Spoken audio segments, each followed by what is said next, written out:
Praise the Lord. നിങ്ങളെ എല്ലാവരെയും blessed മോർണിംഗിലേക്ക് യേശു ക്രിസ്തുവിൻ്റെ നാമത്തിൽ സ്വാഗതം ചെയ്യുന്നു.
പ്രിയരെ, അനുഗ്രഹിക്കപ്പെട്ട ഒരു പ്രഭാതം കൂടെ നമ്മുടെ ജീവിതത്തിൽ അനുവദിച്ചു തന്ന വലിയവനായ ദൈവത്തെ നമുക്ക് ഒരുമിച്ച് ചേർന്ന് നന്ദി പറയാം. എത്ര പേർ പറയും, ഞാൻ നിന്നതല്ല, എൻ്റെ ദൈവം എന്നെ നിർത്തിയതാണ്. ഒന്നുകൂടെ പറഞ്ഞു കഴിഞ്ഞാൽ 2024 ഓഗസ്റ്റ് മാസം 7-ാം തീയതി വരെയും എന്നെയും എൻ്റെ കുടുംബത്തെയും കണ്ണിലെ കൃഷ്ണമണി പോലെ സൂക്ഷിക്കുകയും കരുതുകയും ചെയ്ത എല്ലാ വഴികൾക്കും വിധങ്ങൾക്കുമായി ദൈവത്തിന് നന്ദി പറഞ്ഞുകൊണ്ട് ഈ പ്രഭാത ചിന്തയിലേക്ക് നമുക്ക് ഒരുമിച്ച് അടുത്തു വരാം. ഒറ്റപ്പെട്ടു പോയ, തള്ളപ്പെട്ടു പോയ നിങ്ങളുടെ ജീവിതത്തിൽ ദൈവത്തിന് അത്ഭുതം ചെയ്യുവാൻ കഴിയും. പ്രിയരെ, പ്രാരംഭ വാക്യത്തിലേക്ക് വിശുദ്ധ യോഹന്നാൻ എഴുതിയ സുവിശേഷം 9-ാം അധ്യായം അതിൻ്റെ 35-ാമത്തെ വാക്യം. അവനെ പുറത്താക്കി എന്ന് യേശു കേട്ടു. അവനെ കണ്ടപ്പോൾ, നീ ദൈവപുത്രനിൽ വിശ്വസിക്കുന്നു എന്ന് ചോദിച്ചു. പ്രിയരെ, പ്രഭാതത്തിൽ ദൈവം നമ്മോട് ഇടപെടുന്ന അനുഗ്രഹിക്കപ്പെട്ട വചനത്തിനായി നമുക്ക് ഒരുമിച്ച് ചേർന്ന് ദൈവത്തിന് നന്ദി പറയാം. ഈ പ്രഭാതത്തിൽ ഒറ്റപ്പെട്ടു പോയ, തള്ളപ്പെട്ടു പോയ ചിലവർക്ക് വേണ്ടി ദൈവം വലിയ അത്ഭുതങ്ങളെ ചെയ്യുന്നു എന്നുള്ള ചിന്തയാണ് ഞാൻ നിങ്ങൾ കേൾക്കുകയും ചിന്തിക്കുകയും ചെയ്യുന്നത്. യോഹന്നാന്റെ സുവിശേഷം 9-ാം അധ്യായത്തിൽ ഞാൻ നിങ്ങൾ ചിന്തിക്കുന്നത് കുരുടനായി പിറന്ന ഒരു വ്യക്തിയെക്കുറിച്ചാണ്. അവനെ യേശു സൗഖ്യമാക്കുകയും അവൻ്റെ ജീവിതത്തിൽ ദൈവം കാഴ്ച കൊടുക്കുകയും ചെയ്യുമ്പോൾ ഇതാ പരീശന്മാർ, വേദശാസ്ത്രിമാർ അവനെ പള്ളിയിൽ നിന്നും വീട്ടിൽ നിന്നും പുറത്താക്കുന്ന അനുഭവമാണ്. അവൻ്റെ മാതാപിതാക്കൾ വരെയും അവനെ യേശു സൗഖ്യമാക്കിയെന്ന് പറയാൻ കഴിയാത്ത രീതിയിൽ വലിയ ഭാരത്തിലായി തീരുകയാണ്.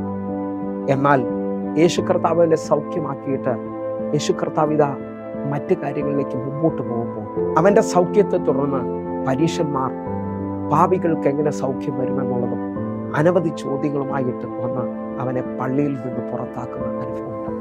അവനെ വീട്ടിൽ നിന്ന് പുറത്താക്കുകയാണ്. എന്നാൽ ആ ഒറ്റപ്പെട്ടു പോയ സമയത്ത്, ആ തെള്ളപ്പെട്ടു പോയ സമയത്ത് യേശു കർത്താവ് അവൻ്റെ അടുക്കലേക്ക് വരികയാണ്. യേശു കർത്താവ് അത് അറിഞ്ഞതായി വ്യക്തമായി അവിടെ എഴുതിയിട്ടുണ്ട്. ഇന്ന് ഈ പ്രഭാതത്തിൽ എന്നെ കേൾക്കുന്നവരെ, നിങ്ങളുടെ ജീവിതത്തിൽ ഇതേപോലെ കർത്താവിനെ അറിഞ്ഞിട്ട് നിങ്ങൾ ആ ഭവനത്തിൽ ഒറ്റപ്പെട്ടു പോയവരാണോ? ആ പള്ളിയിൽ നിന്ന് നിങ്ങൾ പുറത്താക്കപ്പെട്ടവരാണോ? ഹല്ലേലൂയ. നിങ്ങളുടെ പാരമ്പര്യത്തിൽ നിന്ന് നിങ്ങൾ ഇന്ന് ഒറ്റയ്ക്കാക്കപ്പെട്ട അനുഭവത്തിലാണോ എന്നെ ശ്രദ്ധിക്കുന്നത്? ഹല്ലേലൂയ. നിങ്ങളുടെ ഒറ്റപ്പെടലുകളിൽ, നിങ്ങളുടെ തള്ളപ്പെടലുകളിൽ നമ്മുടെ കർത്താവ് ഒരിക്കലും അകലുന്നവനല്ല.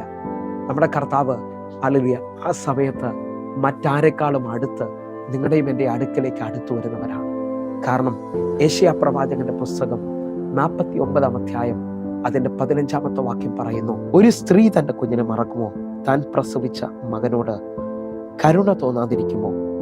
അവർ മറന്നു കളഞ്ഞാലും ഞാൻ നിന്നെ മറക്കുകയില്ല. ഈ പ്രഭാതത്തിൽ ഞാൻ നിങ്ങൾ വായിച്ചു കേട്ട വാക്യത്തിൻ്റെ ആഴത്തിനകത്ത് നിന്ന് പറയാം, ലോകം നിങ്ങളെ കൈവിട്ടാലും, സാഹചര്യങ്ങളെല്ലാം നിങ്ങൾക്ക് വിരോധമായാലും, യേശുവിനെ അറിഞ്ഞ, യേശുവിന് വേണ്ടി നിൽക്കുന്ന ഒരു ദൈവം ഇതിൽ തിരിച്ചറിയേണ്ടത് ഒരിക്കലും നിങ്ങളെയും എന്നെയും കൈവിടാത്ത ദൈവത്തെയാണ്. ഹല്ലേലൂയ.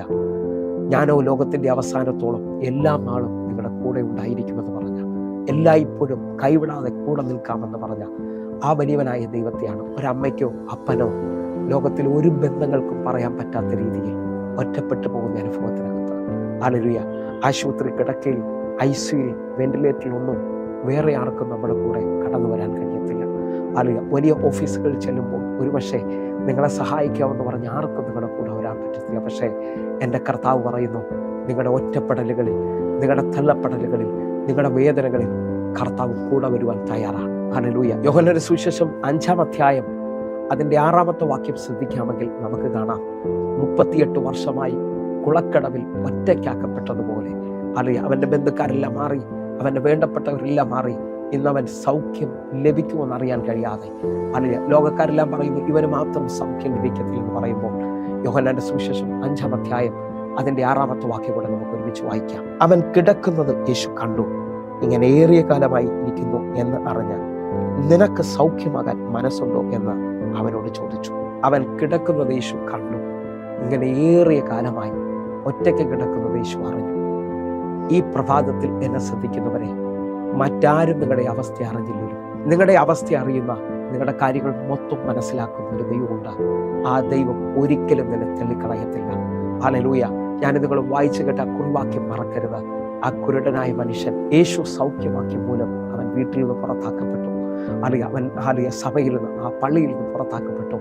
എന്നാൽ എല്ലായിടങ്ങളിലും ഒറ്റപ്പെട്ടു പോകുന്നു മനസ്സിലാക്കുമ്പോൾ അതറിഞ്ഞ യേശു കർത്താവ് അവൻ്റെ അടുക്കലേക്ക് വന്ന് അവനെ മാറോട് ചേർത്ത് പിടിക്കുന്നത് കാണാൻ കഴിയും. ഈ പ്രഭാതത്തിനകത്തും കർത്താവിനെ ആ ഒറ്റപ്പെടലുകൾ, വേദനയിൽ കർത്താവിനോട് അടുത്ത് വരാൻ പറ്റുമെങ്കിൽ 91-ാം സങ്കീർത്തനം അതിൻ്റെ 14-ാമത്തെ വാക്യം പറയുന്നു, അവൻ എന്നോട് പറ്റിയിരിക്കാൻ ഞാൻ അവനെ വിടുവിക്കും, അവൻ എൻ്റെ നാമത്തെ അറിയാൻ ഞാൻ അവനെ ഉയർത്തും. കർത്താവിനോട് പറ്റിയിരിക്കുവാനായിട്ട് ഹല്ലേലൂയ. കർത്താവിൻ്റെ തള്ളിക്കളയത്തിലെന്ന് ഉറപ്പോടെ വരാമെങ്കിൽ ലോകം കാണാത്ത ഒരു വലിയ അംഗീകാരം, ലോകം കാണാത്ത ഒരു അത്ഭുതം ഈ പ്രഭാതത്തിൽ നിങ്ങളുടെ ജീവിതത്തിൽ വെളിപ്പെട്ട് വരാൻ പോവുകയാണ്. എന്നെ കേൾക്കുന്ന, എന്നെ കാണുന്ന ഓരോരുത്തരും ഈ സമയത്ത് കണ്ണുകൾ നടച്ചാട്ടെ. ഒറ്റപ്പെടലിൽ, വേദനയിൽ, അല്ലെങ്കിൽ ആരും സഹായിക്കാനില്ലാത്ത അനുഭവത്തിനകത്ത് കൈവിടാത്ത യേശുവിനെ തിരിച്ചറിഞ്ഞാട്ടെ. കണ്ണുകൾ അടയ്ക്കാം. ഞങ്ങളെ സ്നേഹിക്കുന്ന ഞങ്ങളുടെ നല്ല കർത്താവെ, പൂർണ്ണ ഹൃദയത്തോടെ എന്നെ കാണുന്ന, എന്നെ കേൾക്കുന്ന ഓരോ മക്കൾക്കുമായി ഞാൻ പ്രാർത്ഥിക്കുന്നു. കർത്താവിൻ്റെ വലിയ കരം ഓരോ മക്കളുടെ ജീവിതത്തിനകത്തും ആ കണ്ണുനീരെ തുടയ്ക്കുന്നതിനായി, ആ വേദന തുടയ്ക്കുന്നതിനായി, അത്ഭുതത്തെ ചെയ്യുന്നതിനായി ഞാൻ ദൈവത്തിന് നന്ദി പറയാം. കർത്താവെ, അങ്ങയുടെ നാമത്തിൻ്റെ അധികാരം ഇന്ന് ചിലവരെ എഴുന്നേൽപ്പിക്കട്ടെ, അത്ഭുതങ്ങൾ സംഭവിക്കട്ടെ, ഇവരുടെ ജീവിതം ഒരു അനുഗ്രഹമാക്കണമേ അപ്പ. കർത്താവിന്റെ കരത്തിലോട്ട് ഏൽപ്പിക്കുന്നു, യേശുവിൻ നാമത്തിൽ പ്രാർത്ഥിക്കുന്നു. ആമേൻ, ആമേൻ. പ്രിയരെ, ഈ പ്രഭാത സന്ദേശം നിങ്ങൾക്ക് അനുഗ്രഹമാകുന്നെങ്കിൽ നമ്മുടെ യൂട്യൂബ് ചാനൽ സബ്സ്ക്രൈബ് ചെയ്യും, ഫേസ്ബുക്കിലേക്ക് നിങ്ങൾ ജോയിൻ ചെയ്യുകയും ചെയ്യണമെന്ന് ഓർമ്മിക്കുന്നു. അതേപോലെ തന്നെ ഹല്ലേലൂയ, എല്ലാ ദിവസവും ഇന്ത്യൻ സമയം വൈകിട്ട് 6 മണിക്ക് നമുക്ക് സൂമിൽ ആരാധന നടക്കുന്നു. അനേക ആയിരങ്ങൾക്ക് അത് വിടുതലായി തീർന്നിട്ടുണ്ട്. എങ്കിൽ നിങ്ങളെയും ക്ഷണിക്കുന്നു. എങ്കിൽ അടുത്ത ദിവസം കാണുമ്പോഴേയും സ്വർഗത്തിലെ ദൈവം നിങ്ങളെ കാക്കുമാറാകട്ടെ. പ്രത്യേകിച്ച് ഈ നമ്പറിൽ നിങ്ങൾ വിളിക്കുകയും നിങ്ങളുടെ പ്രാർത്ഥന വിഷയങ്ങൾ അറിയിക്കുകയും കൂടുതൽ വിവരങ്ങൾ നിങ്ങൾ ചോദിക്കുകയും ചെയ്യണമെന്ന് ഓർമ്മിക്കുന്നു. കർത്താവ് നിങ്ങളെ കൂടുതൽ അനുഗ്രഹിക്കട്ടെ. God bless you. ആമേൻ.